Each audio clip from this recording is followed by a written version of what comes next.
Bradley Manning's attorney, David Coombs, is with us exclusively. Mr. Coombs, good morning. It's good to see you. Good to be here, Savannah. First question is about this issue of parole. He's eligible in 7 years. Assuming good behavior, do you expect him to be out of prison in 7 years? I expect him to be out, but I actually expect him to get pardoned.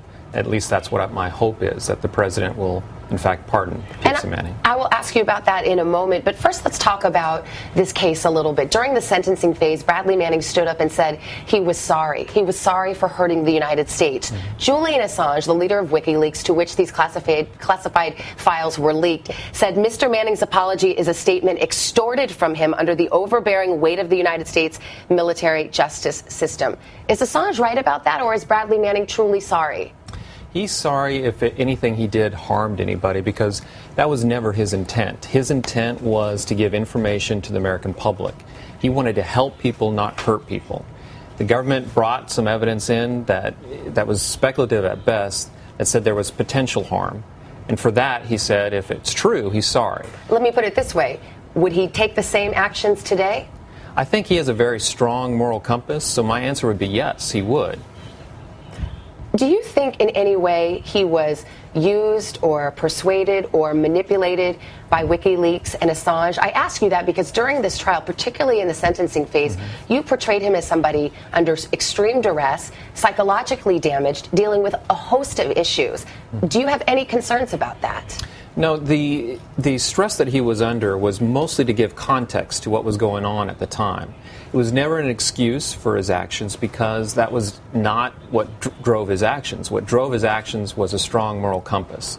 WikiLeaks had nothing to do with bringing information out of him. He gave information to WikiLeaks. You mentioned the moral compass. On the other hand, if he wanted to expose wrongdoing, how does he justify the indiscriminate mass leak of 750,000 documents that he could not possibly have read or known what was in them? Yeah, you look at one document, and it's basically by itself, and you would say, okay, he could read one document. He can't read 700,000 documents, but these documents are pretty much the same thing. And so you can get through a lot of documents realizing that there's not going to be harmful information in these documents, and there wasn't. Let's talk about Mr. Manning personally, and he has provided a statement that he wants us to read, and this is part of it. As I transition into this next phase of my life, I want everyone to know the real me. I am Chelsea Manning. I am a female. Given the way that I feel and have felt since childhood, I want to begin hormone therapy as soon as possible. I also request that starting today, you refer to me by my new name and use the feminine pronoun. Why did she choose this moment to announce this? Well, Chelsea didn't want to have this be something that overshadowed the case. Wanted to wait until the case was done to move forward to the next stage of her life. She wants hormone therapy. Fort Leavenworth does not provide that. Are you going to sue to try to force the government to give her hormone therapy and perhaps a sex reassignment surgery? Well, I don't know about the sex reassignment surgery. That Chelsea hasn't indicated that would be her desire.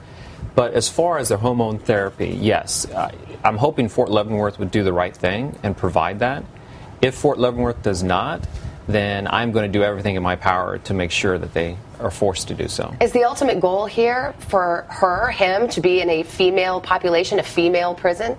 No, I think the ultimate goal is to be comfortable in her skin and to be the person that she's never had an opportunity to be. Do you have any fear for her being in a general male population, number one, for the crimes for which she's been convicted, and also saying, I want to live as a female? Do you fear for her safety? I don't, and the reason why is everyone that's in a military prison is a first-time offender. These are soldiers who have done something wrong, have gone to prison, and are really just trying to do their time and then get out.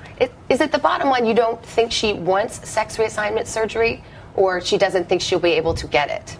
I haven't really discussed that aspect of it with her.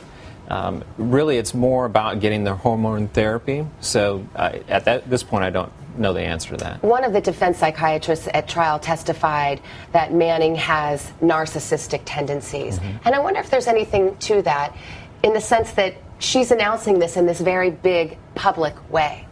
No, I think this is really trying to let people have the answer that they wanted. She never really wanted this to be public to begin with. When the information came out, you need to understand that she gave it to Adrian Lameau in a very private setting, in a one-on-one chat, never expecting this to be public. now that it is, unfortunately, you have to deal with it in a public manner. As she left the courtroom yesterday, some supporters shouted, "You are a hero." Does she consider herself a hero? She doesn't. She considers herself as somebody who did something that she felt morally obligated to do, and something that she felt that she had to do in order to live with what she saw. But no regrets. No regrets. David Coombs, thank you very much for being here. Savannah. Appreciate it.